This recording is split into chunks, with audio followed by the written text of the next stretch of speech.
Southgate, what is going on?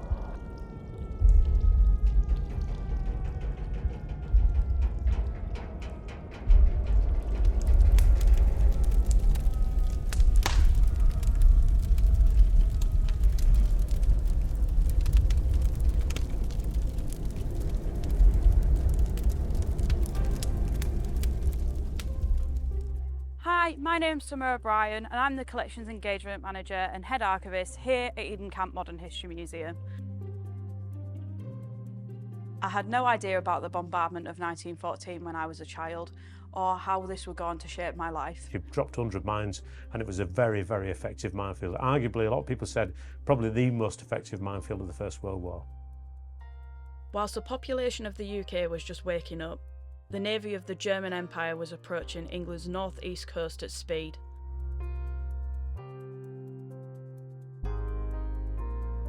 The towns of Scarborough, Whitby and the Hartlepools were about to get a wake-up call that they'd not forget for a very long time.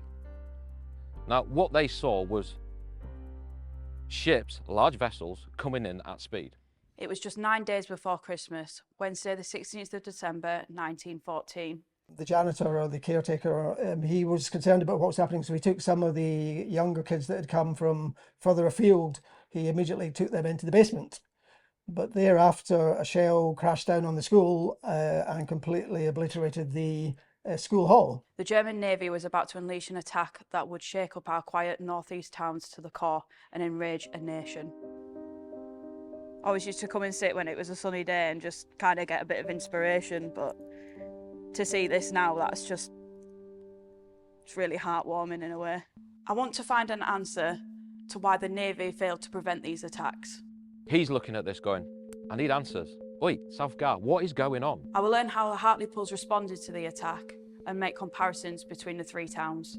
So they had that information in the Admiralty. Winston Churchill was in charge of the Admiralty, and he had to decide what to do with that information, and he decided not to alert any of the ports on the East Coast that a raid was going to take place. Finally, I want to tell you about how the government used Scarborough in their propaganda campaign for enlistment. You're probably wondering why someone like me, born more than 8 years after the raid on these towns, is interested in the bombardment of the First World War. My first visit to Eden Camp was when I was around 5 or 6 years old. My mum and dad always used to bring me every year. It was great, sometimes more than once in the summer holidays. I loved it. From the moment we'd pull up in the car, I'd be like a coiled spring, waiting to be released. Even in the early 2000s, I was totally consumed by my interest in history. As a child as well, when growing up studying history in primary school, it was quite more creative really, more than an academic perspective. Then it shifted to secondary school, and then the academic stuff started to hit, which was interesting as well, and that's where the society impact of things come towards me, and I thoroughly enjoyed studying that too. The impact on society interests me the most because it is day-to-day life that we all experience. We get up, we go to work or school and come home. Discovering how people lived in comparison to us in modern day life, and how one event can completely change and shape society. Now that's the part of history I really enjoy. Moving on to university, that's where my studies commenced. I thoroughly enjoyed learning all about modern history, and that's why I'm here at the museum today. I got to learn about the bombardment through just walking around Scarborough really. There wasn't much on it, and I thought, could I maybe write something about this? This actually led me to write both my theses for my undergraduate and my master's degree, and it was the society impact that really made this special. The first signs that Wednesday morning was going to be completely different from the norm was when the civilians heard loud crashes and bangs. The civilians were doing the normal daily routines of delivering milk and post when all of a sudden they saw these big shells fly over their head into buildings. The women were getting the children ready for school, and everyone was just generally going around their daily routine. I paid a visit to Scarborough Maritime Heritage Centre. What do you think the Germans were trying to target then? Well, to be honest, it's not 100% clear. Nobody's quite worked that one out. Yeah. But they seem very keen on hitting the headlands with the castle. Yeah. And they are quite accurate, so they do manage to hit the so-called military barracks on the headland. Yeah. In fact, the barracks hadn't been occupied by troops since I think it's 1878. Yeah. So their information was slightly out of date, but they did demolish the whole of the barracks, which is an obvious target, and they also demolished the Coast Guard station on the headland as well. So that suggests that there was a serious attempt to knock out some military installations on the headland. There were 2 battle cruisers involved, Von der Tann and Derflinger, and 1 mine layer called Kolberg. The bombardment of Scarborough began at approximately 8 a.m. The Germans fired 11-inch shells across the whole of Scarborough. Over 500 shells were fired in half an hour. First targets for the Germans in Scarborough was the wireless station, the castle and the Grand Hotel. Here I am opposite the Esplanade Hotel. This is a fantastic area to view the harbour, the Grand Hotel and the castle itself. On Wednesday the 16th of December 1914, the morning was very different to how it is today. It was grey, misty, foggy and cloudy. The captain of the steam trawler, St Cloud, couldn't see his way into the harbour. This was because the lighthouse itself hadn't been lit since the start of the First World War. The deckhand come to tell the captain there were some ships approaching. They didn't know what ships they were until the German flags were raised. Once they knew that these were German ships, he raised his anchor and made his way into the harbour. After all, the Germans were after much bigger targets, such as the Grand Hotel and the castle.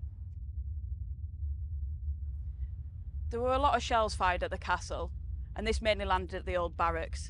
The building was nearly completely destroyed. Luckily, at the time, there was no one in there. The castle was a primary target, and I believe that this was premeditated, 100%. So, can you tell me how the people reacted once the bombardment started? Well, there are sort of conflicting reports on that, but some of the stories that emerged from the bombardment suggest that there was a lot of community resilience and a bit of a sort of stiff upper lip on the part of the people of Scarborough. So one example would be the story of Sir George Sitwell, and where the shells started flying over his house and one of the shells hit his house. Sir George took all his household and his staff down into the cellar, but while the shells were crashing around, his wife stayed in bed and she insisted on finishing reading the morning papers. And obviously that story is very much about how the community sort of were able to sort of cope with the stress and the shock of the bombardment. And there is another story a bit similar to that at St Martin's Church, which is on Southcliffe. And it was hit by a shell during the bombardment in the middle of Holy Communion. Yeah, I've heard about this. And the Archdeacon was conducting Holy Communion. The church was hit, but he insisted they'd carry on to the end of the service because they were British. I've brought you down to the lighthouse to show you where the lighthouse was struck. As you can see around me here, this is a great view of Scarborough, the castle behind me, etc. But this very lighthouse where we're stood was actually struck by a shell. The shell struck the side of the lighthouse, and then 3 days later, the whole top of it was demolished. So I heard about the Gladstone School being attacked, and what happened there? Well, the school was Gladstone Road School. When the bombardment started, the janitor or the caretaker, he was concerned about what was happening, so he took some of the younger kids that had come from further afield. He immediately took them into the basement. But thereafter, a shell crashed down on the school and completely obliterated the school hall. And this was at exactly 8:35. We know it was exactly 8:35 because the school clock in the hall stopped at 8:35. Interesting. But the frightening thing about the story is people often note that if the shell had landed half an hour later, there would have been 100 to 150 pupils in the school hall. So they were very lucky they hadn't come to school at that time. Definitely 100%. And I think as well, obviously, that element of worry and panic has set upon parents as well, kind of fitted into that as well, essentially. And what was the whole idea of them having an early Christmas? Is that true? Well, the school didn't reopen till after Christmas, so there was a bit of bravado, I believe, among some of the school children, and they were sort of celebrating not having to go back to school. But I think a lot of the parents thought that it would be better if the kids were back at school, because it was a sort of place of reassurance, given they'd had a terrible shock and a trauma from the bombardment. SMS Derflinger left Scarborough at 8:30 in the morning. They then began to bombard Whitby at 9 a.m. The people of Whitby weren't informed of what was happening. People believed that the war was going to be over before Christmas, and that wasn't the case. They were now being attacked on their homeland. Whitby, similar to Scarborough at the time, were suffering with absolute chaos. People were running to the train station and they didn't understand what was going on. While Scarborough and Whitby were under attack, so too was Hartlepool. I travelled from Whitby to Hartlepool to meet with Andy Abson, a museum volunteer and guide at Youth Battery Museum. So in 1914, Hartlepool was referred as the Hartlepools. Why was this? It's two separate entities. It's got an older part, which is Hartlepool, and that's what you're studying now. You're studying the old Hartlepool, and that recorded history is going back to early medieval time. So when we started to record properly, and it's predominantly a fishing port. However, once we get into the 1800s, we've got the railways expansions. The port itself is in a prime location. You've got direct access straight into the North Sea. You've got to remember, when you get into that period, especially the 1800s, it's a very, very entrepreneurial world. The Victorians are fantastic entrepreneurs. It's all about the money. People looked at that and they went, ooh, that's a good idea. We can get stuff in there. These railway things, we can shift stuff. And they were shifting coal to start off with. Everybody was shifting coal. The Hartlepool, the original Hartlepool, has its own unique identity.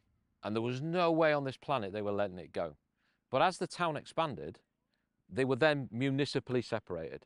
Only by a street, but you had Hartlepool and West Hartlepool. And that's where the Hartlepools come from. And this existed up to 1967. At that point, municipal boundaries came together and it became one entity as Hartlepool. However, the people on the headland, as it was now referred to, because they have such a fierce identity that they wanted that separation to exist. Because even to this day, they have got a massively fierce identity of who they are. And we become part of that identity as the Battery, as the Youth Battery Museum becomes part of that identity, because we're custodians of a big part of their history. This is a really interesting development in the story of the bombardment for me. Unlike Scarborough and Whitby, that were undefended, there were gun batteries defending the Hartlepools. We walk a few hundred metres to Youth Battery Museum, where I ask Andy about the history here. So I understand that the battery's been here from the 17th century, but what's happened since then? Quite a lot, really. Initially, well, you can see, but just by looking out, it's a prominent place to defend what you're trying to defend inland. Yeah. So there has been something here, and that's recorded in earlier mapping and lithographs showing the depiction of a gun and mounds on the headland. We can even go up to the first edition OS. The first edition OS shows on the town moor behind you a set of earthworks, and just where the promenade is now, there's what we call a cup and saucer indicated, and potentially that's the remains of an actual gun position or battery position. It wasn't really until the 1850s that we started to get serious about defending this area. Lighthouse Battery came first, 1855, 1856. That was taken over, and they had to pay rent for it because it sat within the precinct of the Port Authority. Right. And they pay £1 a year rent for that area, and they built the battery. 4 years later, 1859, the Youth Battery appeared. These were both multi-gun 68-pounder batteries. Quite common coastal battery. Obviously, technology progresses, and we also had the downscaling. Originally, they were 6-gun batteries. They were then downscaled, and they became more of a training aid, really, for other batteries and other areas that were classed as more of a danger. There was more of a danger to attack in certain areas. That went back in scale again to an actually defended battery that was taken seriously when we started to get into the world of breech loading guns. So the guns are the sort of things that you can see next to you. Yeah, so I'm assuming obviously this wasn't the one that was there. No, I'll come on to what was there, but it's that idea. It's now, instead of having to ram everything down the front end, the muzzle, we're now got the ability to seal the back so we can load it from the back and efficiently and within budget, because we had breech loading before then, but it was very, very hard and very expensive because we didn't have the ability and the money in some cases to do it on a big scale, whereas now we had. And we'd settled on a calibre at this point. So we'd settled on the 6-inch as a calibre. So that's basically the diameter of the bore of the gun, is 6 inches. And we stayed with that. And we stayed with that all the way through until coastal defence disappeared, really. It was always around. It was something that the Navy used a lot of, and 6-inch guns were everywhere. Early 1890s, we were using different ways of actually mounting the gun. We had a thing called a hydropneumatic mount, which basically raised itself up. You fired the gun, and then the recoil of the gun threw it back down, so it hid in its own emplacement. You reloaded it, it came back up again, you fired it, and it hid itself again. And that's what the lighthouse battery had. 1907 was the big change. That was when we went, right, yeah, they're great, but we need something that's a bit quicker. Yeah. And they permanently mounted in emplacements. The 6-inch, we're onto the Mark 7 by then, so 6-inch Mark 7, and it's sat on a Mark 2 central pivot mount. And there is a part of it left down there. The Yeah. only bit that's left of the ordnance for the guns that actually fired on the day is in number 1 emplacement, and it's a big, large metal ring with Wow. bolts sticking out of it. And that's the thing we call the holdfast, and that's there to hold the gun in place. The bolts themselves are 8 feet long, and they're embedded into the concrete. Because when you decide that I'm going to use this type of gun, you build the emplacement for that gun. Yeah. Other changes, not really that much. What you can see in the flat sense, i.e. this is number 1 gun, this is as it was from 1907. Right. And you can see how low it is. And the gun itself that was here, the 6-inch Mark 7, wouldn't have sat much higher than that. I hadn't realised how batteries might have changed over the years, and with the approach of World War I, Andy described to me how the dynamic of the Youth battery changed. The Youth battery was here, the Lighthouse battery was there, Southgard, which was mentioned earlier on, which was mentioned, and then we've got down the coast, we've got Fairy Cove, which is literally just over there. It's on the bend. If you look past the battery, where the houses bend around, that's Fairy Cove.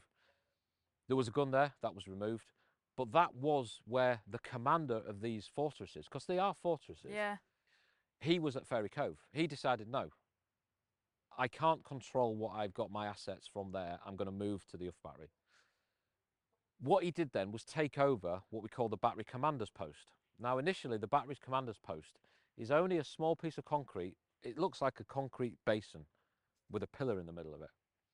But he needed something a bit more substantial. So he put the plans in, and the plans are still in the National Archive of what he wanted as a battery command post. And that's what you can see across my left shoulder. Wow. Originally, the earth bank went right up to the windows. Yeah. So it was protected. But when you look at that and you think, well, if everything is low down here, that stands out like a sore it's gonna, thumb. yeah. And during the bombardment, they all thought, if anything's going to go, it's that. It's gonna be that one, yeah. But didn't even get touched. That's really interesting. The other thing that he did was go, right, we want to do this tricky, remember the fooling thing of the range? Yeah. Well, that's what that fence does behind you. Because that fence, it looks like we've got it out of a skip and nailed it to the wall. But it's there to break up and to change the actual skyline behind the battery.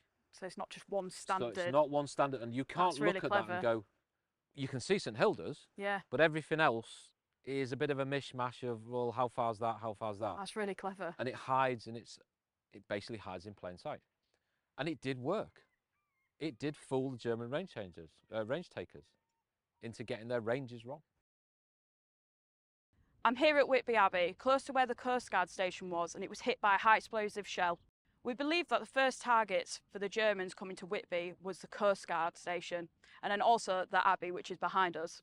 Frederick Randall was one of the Coast Guards based here. Sadly, as he exited his house to observe the commotion, a shell burst close to one of the outbuildings, and Frederick was killed. His wife was in the house at the time. Frederick Randall was actually the only Coast Guard to be killed on land. Nearly 2,000 Coast Guards were killed at sea. Sadly, I can't show you the Coast Guard station today. That's not because it was destroyed in 1914, but in 2010 it was completely demolished because it was becoming extremely close to the cliff's edge. The damage to Whitby Abbey included the western front and the north stair. Now, it is debatable to whether the damage to the Abbey was caused by a direct hit or vibrations caused by a shell falling close by. It was later repaired in the 1920s, with each brick being individually labelled and returned to its place in the structure. There were a few properties close by to the Abbey that were damaged. This includes St Mary's Church. The building itself wasn't actually damaged, but the glass all the way round was completely smashed. From here on Church Street, you can see across the River Esk onto the station. Across from that is Spring Hill Terrace and Fishburn Park. The great majority of the shots had passed over the East Cliff and fell half a mile further on in the region of the railway station, where nearly all of the material damage was done. Here, in the Fishburn Park district, houses were wrecked, and here was where the second fatality occurred. William H. Tunmore, a railwayman employed on the North Eastern Railway, was a victim. He was driving a horse and cart at the Bagdale crossing near the railway station when a small shell struck him and killed him on the spot, although the horse was absolutely uninjured. He was 61 years of age and a married man, his home being in Grey Street. The only other case was that of an invalid lady, Mrs. Miller, of Spring Hill Terrace, who was hit in the side by a piece of shell while she was laying in bed. It's incredible to compare Scarborough and Whitby, how inadequately prepared they were for a raid like this. Further north, the Hartlepools were under attack. The British Navy never came to the aid of our Yorkshire resorts. But was that the same for the Hartlepools? So what happened when the Germans approached the bay? Well, to start off with, we need to go back a little bit. To defend this coast, you've got to have two things. One, you've got to have eyes, and you've got to have something to shoot. Well, we've got something to shoot in the guns, but you've got to have eyes. So what they did, the Navy, was push out what we call patrol flotillas. And these tended to be things like river-class destroyers, which were only small ships, armed with torpedoes and 12-pounder deck guns. It's their job to be the sniffer dog. They go out, they look, they see what's happening, and they report back. Because the war had started, and we know the German Navy is quite formidable, they'd bolstered this slightly with a couple of cruisers, in this case HMS Patrol and Forward. They were sat in the dock, and we also had a submarine, C9 was sat there as well. So this, what would be a normal patrol, was bolstered up. On the morning of the 16th of December though, the only ships that had gone out as they would regularly do on their patrol was the 4 river-class destroyers. So we had HMS Doon, Waveney, Moy and Tess. And they go out as a group and do their little sniffer dog up and down the coast, looking to see what's happening. The weather on that morning wasn't brilliant, and what we get is a sea threat. And anyone who lives on the coast, especially on the east coast of Britain, will know what a sea threat is. It ends up as like a rolling bank of fog that moves backwards and forwards. So things can come out of it, they can disappear back into it again. That was sitting at about 6,000 yards at this point in the morning. So they were out. If you look over, I'll just give you an idea of distance. If you look over my left shoulder, out there we can see a bank of modern wind turbines. The left-hand bank is approximately 2 nautical miles away. And that works out to about 5,000 yards. So that's sort of to give you an idea of the distance that we're sort of talking about that you could see. The other thing as well, if you look out into the bay at the minute, we've got lots of pleasure craft out there, lots of sailing boats. The scene wouldn't have been too much different because of the fishing. This was a fishing port, predominantly a fishing port, especially the headland, the old part of Hartlepool. So they'd have been out doing their things, and they actually are an intricate part of the story as well. Everything's nice and happy until the battery at South Gar, because the other parts of this, obviously the lighthouse battery, the Uff battery, we also had a battery at South Gar. Now South Gar is literally the spit of land that sticks out on the south bank of the Tees. 4.7-inch guns, so not the range of the guns that were here. They saw what was going on. Now what they saw was ships, large vessels, coming in at speed. What happened then was the patrol obviously saw them. The patrol knew what they were straight away, but South Guard didn't. So straight away there's a bit of a misinformation of what was actually going on. The only people who knew really what was going on at this point was the 4 destroyers. They then did what the Royal Navy does. They went, come on then fellas, let's have a crack. 4 little river-class destroyers coming up against 3 heavy cruisers. 2 heavy cruisers and an armoured cruiser. Not a good odds. But they had a go. Give them the due, they had a go. They engaged at about 4,000 yards. All the time this is going on, South Guard's watching them going, what is going on here? The bit of confusion does come from the fact that when the Germans engaged them, as they were trying to get in, the river-class destroyers were trying to get into engagement range with their 12-pounder deck guns, but mainly with a torpedo. The German barrels were out to sea, so they were firing out to sea. So South Guard's looking at it going, right, I can see an ensign, but Is it British or is it German? Because if you sit them both together, the British battle ensign and the German battle ensign, at a distance in bad weather, they look exactly the same. So you can be excused for maybe getting that wrong. The other people who knew exactly what was going on, as I mentioned, fishing boats. The fishing boats were out there at the same range. They could see exactly what was going on. If you have, because there is a story that, and it comes from the fishing boats, that they were flying a Royal Navy ensign. Now, this sounds like, oh, that's totally illegal, but it's not actually. It was quite a common practice. The British did it as well. The problem you've got is if you fire with the wrong ensign up. So what you have to do is drop that ensign, put yours up, and then fire. So they started engaging the destroyers. The Germans weren't intending for that to happen. They were coming here to carry out their raid. They had a program to their raid, because remember, this is just a little part of a massive strategic operation. So they had a plan that they were going to come here, no more than an hour, engage and go.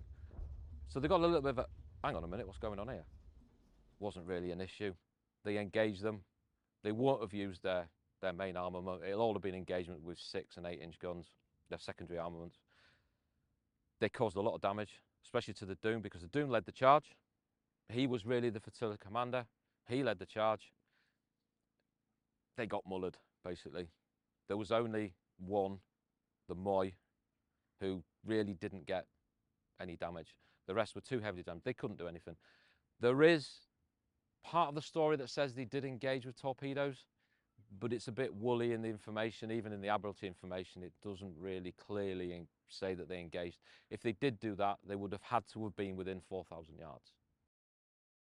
All this is being observed as best possible from both the Youth Battery and from South Gar and from the Lighthouse Battery. They're all looking at it. Now, as we know, they're already in action, what we call in action. They're ready to engage.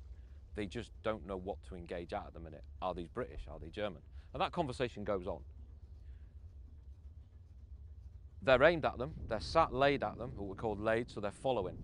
So they will lay the gun at the ship that they've been told to lay at, and they will follow it. That was happening, but everything's going out to sea. All the engagement is out at sea, so they're like, what is going on?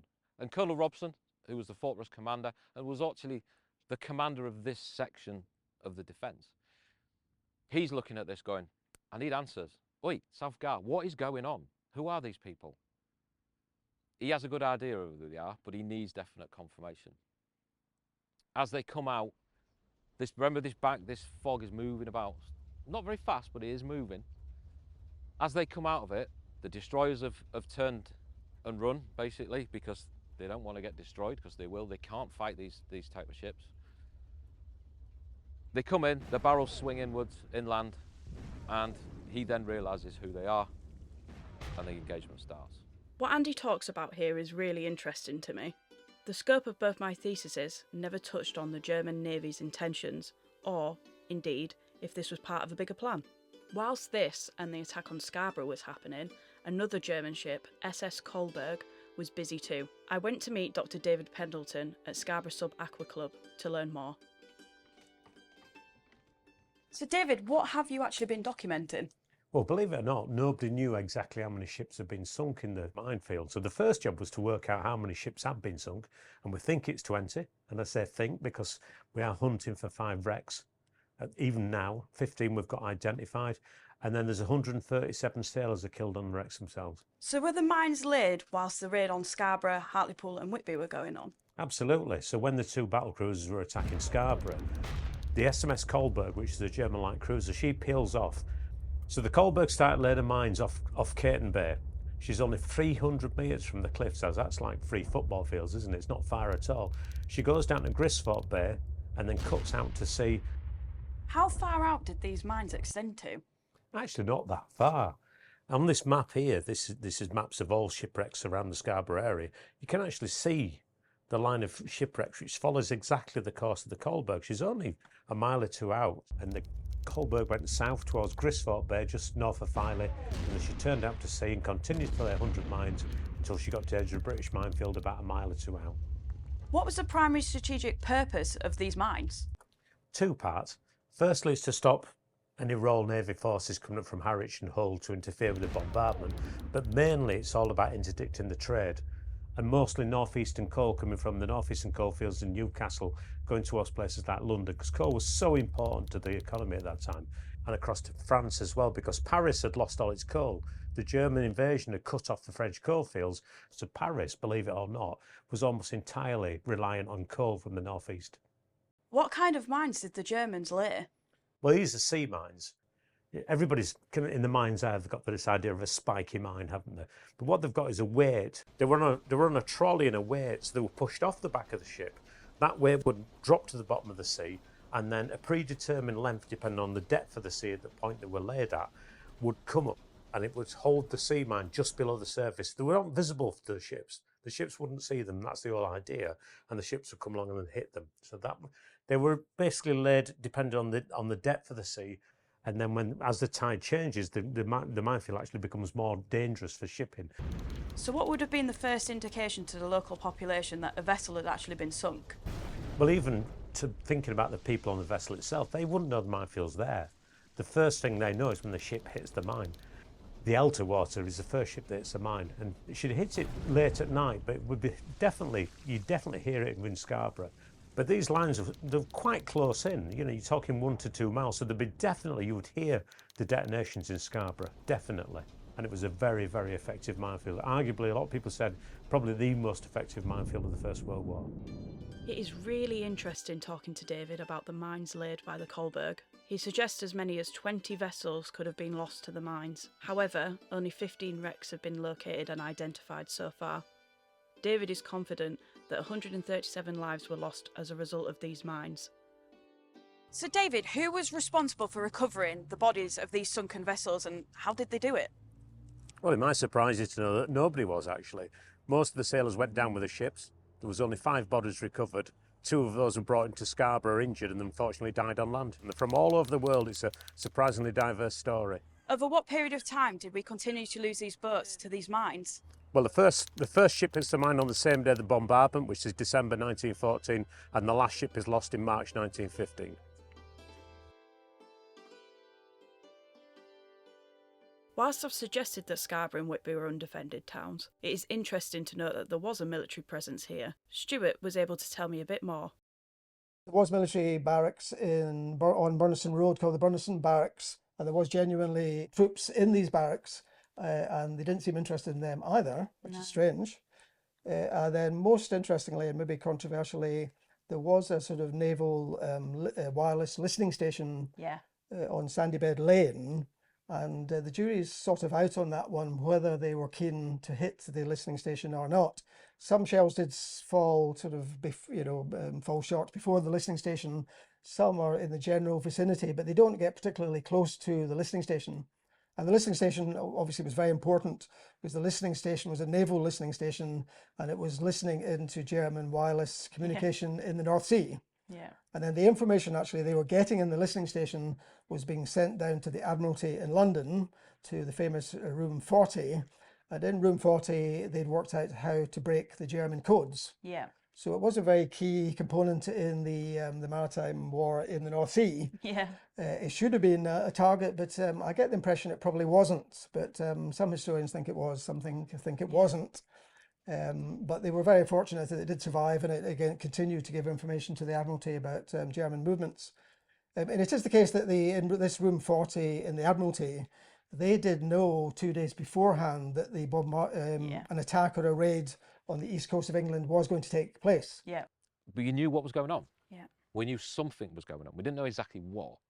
And for that morning, everything from Fort Paul on the Humber all the way up to Blythe, the other side of Newcastle, they were all stood to ready. And this is the because whole we thing, didn't know what was going. We knew something was going to happen. It was going to be premeditated. Yeah, something was 100%. going to happen. We knew that. You've then got the argument, and has been made of, well, why didn't we tell people?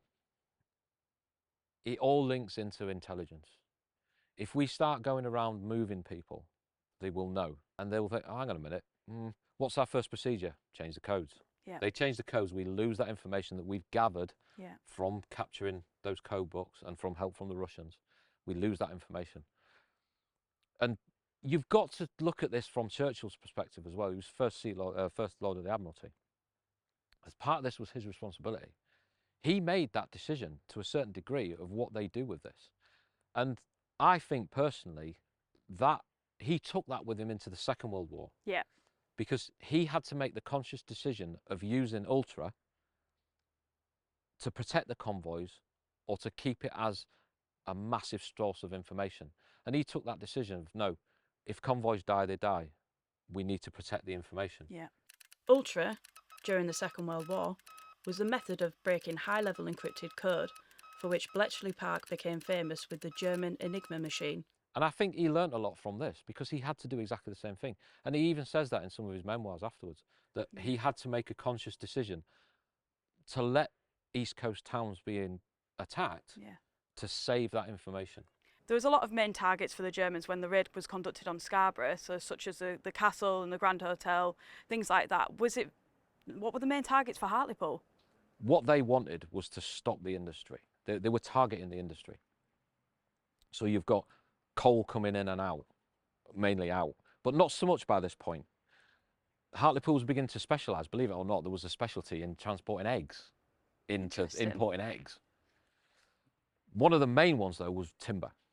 We had big timber ponds at the back near the Slack, which is the old river that ran into the original harbour. A lot of that timber was coming in and it was getting shorn down and going straight into the pits. If you hit that and stop, it sounds innocuous, but if you stop timber and you stop timber going to the pits, you stop coal production. Yeah. You stop coal production, you affect the war effort. Yeah. And it wasn't just that. Down the coast, where they're just down past Ferry Cove, you've got the old cemetery. There used to be a battery there as well, but we dismantled that in 1907. That was dismantled and was empty. The Germans actually engaged that, we believe, as well. As part of their report, they said they engaged and silenced the cemetery battery, and that there was nothing there. Wow. But we can pretty much say that they did, because what they were after at the back of there was cement works and the wire rope factory. The docks themselves, the shipbuilding, they were all part of a legitimate target in a way. There is no place on this planet that was an industrial town that did not have its workers living next to its industry. You are going to hit what is sat around that target, and what's sat around that target is the people who work there. In Scarborough, 18 people died, 17 on the day of the bombardment, and a further one of their injuries. In Whitby, 3 people died. So why were there more people killed in the Hartlepools? The official total of the day, if you include some of the outliers that were, did they or didn't they, we're looking at between 118 and 120, and that's civilian and military. If we then look at casualties that are part of the bombardment, so people that were dying of wounds, amputations, anything that was connected to the bombardment, we can actually get that total up to, again with outliers, possibly 127 to 130 people. Wow, so a lot more than Scarborough. Yeah, but you've got to remember as well that the engagement here was roughly about the same time, maybe a bit longer. It would have been longer. And the targets here, like we were saying before, the targets here are different. This is an industrial town. They're hitting industrial targets. And you are going to cause a lot more damage within the population that sits around it. So you can expect it. And they're going to be fierce in the way they fight as well. You've got to remember again that the German Navy were targeting the specific targets in Scarborough. Yeah. But there was no fear of engagement from anything else. When they came here, they got a bit of a surprise by the Royal Navy, but they then had to deal with the batteries. The batteries were always going to shoot back. They had to deal with them. And to deal with it, it takes ammunition. You are going to chuck ammunition at it until you either suppress it or silence it. And if you don't get that right, as we mentioned before, it misses and goes winging into whatever's behind it. In this case, civilian houses. So the deaths caused by the bombardment in the Hartlepools totaled to around 127. If we add Whitby's 3 and Scarborough's 18, that's a total of 148 killed that morning in less than 40 minutes. The country was in shock and the media were asking questions, but as we've learnt, the government and the First Lord of the Admiralty, Winston Churchill, were not in the position to give away their ace card. The fact that our intelligence service was cracking the German codes had to remain a secret at all costs, So what should the government do? How do they turn the sour mood of the public? So obviously Scarborough is known as a holiday destination. After the bombardment, did it put people off at all? Well, I think there's two sides to that story. I think in the very short term, we did actually have quite a few sightseers travelling to Scarborough. It's what we call nowadays, I think, disaster tourism. But they came to see, you know, the devastation and the bombed out properties and such like, and they came to pick up sort of souvenirs. Yeah. And local people being quite sort of entrepreneurial, they would get sort of pieces of shells and such like and sell them to the tourists. And then it didn't take long before the town was producing commemorative bombardment medals and things like that. So there was sort of an opportunity to commercialise the bombardment in some ways. But that was at the beginning. But I think in the long term, the bombardment was very bad for Scarborough's tourist industry, because A, it was considered dangerous, because who knew if the German Navy was going to come back. But secondly, it wasn't the glamorous resort that it had been before the bombardment, because it was scarred by all sorts of ruined buildings and bombed out properties and such like. Yeah. So it was pretty ugly, and it took a long time for them to patch up the devastation from the bombardment. A lot of damage was sustained in Scarborough. Many houses were shelled. During my research, I came across a family called the Bennetts. This family lived in the propaganda house at number 2 Whitby Street. This very house was shelled, completely obliterated. Joanna Bennett, aged 58, sadly passed away on the 16th of December. She was nursing a child at the time. It was utterly horrific. Her hand was blown off and they dragged her into the courtyard where sadly she passed away. I think to a large extent they were hitting Scarborough and Whitby and Hartlepool because they could, and they thought it would be good for the morale of the German Navy. 100%. But they also thought it would be damaging to Britain's morale. Which we know it was. The German morale was lifted by the success of their raid and the fact that the ships got back through the fog and the British never managed to find them. But on the other hand, the British, I mean, there was a lot of anger about the Royal Navy at first. 100%. So the raid was quite damaging in the very short term to British feelings about the war. But the British government was quite shrewd in taking control over the information about the raid. And so the propaganda machine of the British government stepped up a gear as they started to swing the raid and the public outrage to their advantage.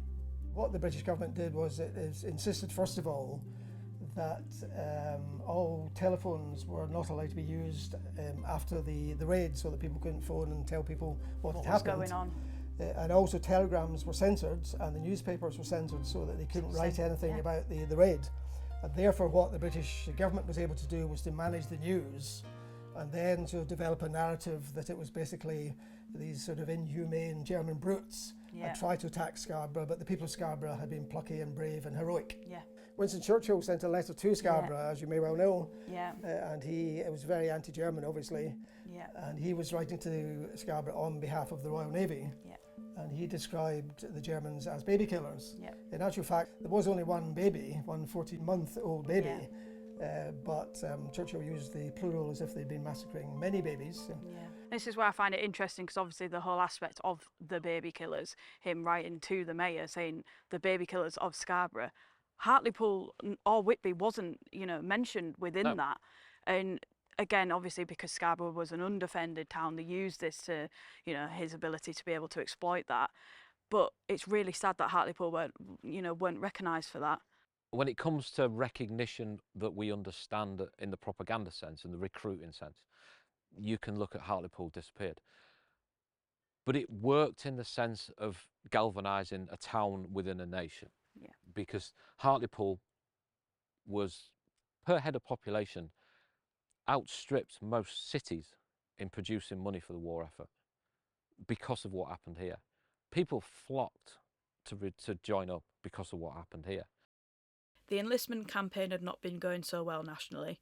This was about to change as a result of the German raid. Once they'd established that the people of Scarborough and the other ports that were attacked had behaved very bravely, then they used that, as you said, for a recruitment campaign to get more people volunteering into Kitchener's armies before Christmas.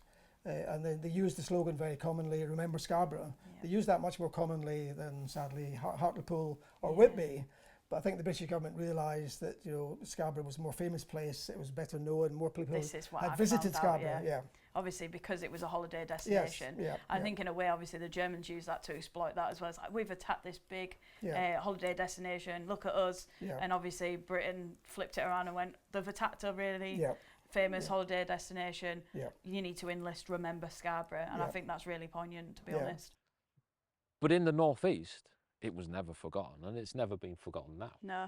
I mean, it's an amazing memorial, and it's nice to see, you know, people obviously come and place things, and like they do at Scarborough as well. And every year I go and put a cross on the Bennett family's grave. You know, obviously that's my connection to them, but it's, you know, you didn't deserve this. We do it every 16th of December. Amazing. We fire our 25-pounder. We salute, so we fire a salute. We have a parade here, and the population, it tends to be we get the youngsters, so you've got cadets and sea cadets, and they put crosses down this path to commemorate, and we read out all the names. That's amazing. It's a really nice, you know, sentiment to them, and make sure that, you know, the history is remembered. So we can sort of say, if you look at Aftermath, it hasn't really ended in a way. Still going on. Because we tend to, and a lot of that, you've got to take your hats off, and a bit of a plug here, you've got to take your hat off to our manager, Diana, who keeps this going. Yeah, definitely. You can see, you know, so everyone's so passionate about the history here, and that's really, really important.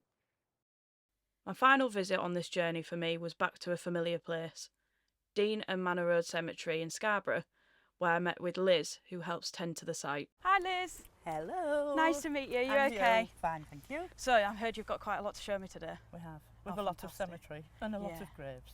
Fantastic. I'm here. I really want to see the Bennett grave again. Yes. That was very prominent with my work, so I'm quite excited to see that. So. Right, we'll go and find the Bennetts then. Fantastic. So Liz, how many people are actually buried here? 17 of the 18 bombardment victims are in here. They all have one of the little black plaques that the friends arranged.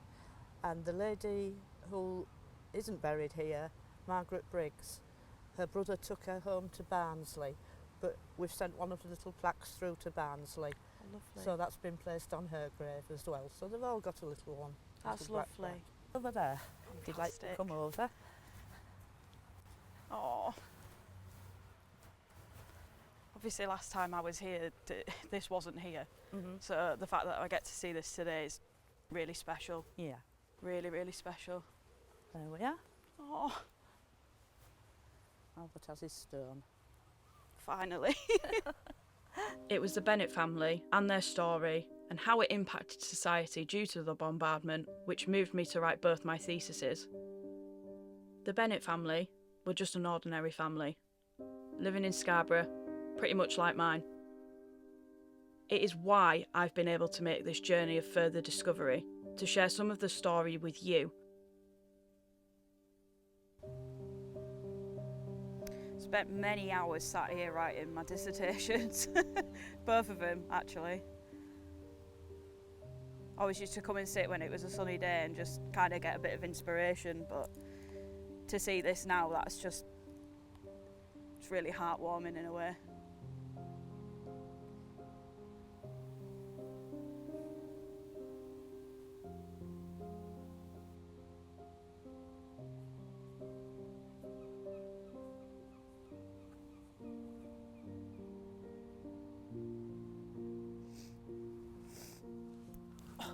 Oh, this makes me really emotional. You know, after all these years studying and feeling part of their lives, you know, you learn so much about these people, and to be able to, you know, tell their story even today, it's just an absolute honour, and I'll be forever grateful for this moment. There is still so much more to unearth and share. Largely, this still remains an untold story.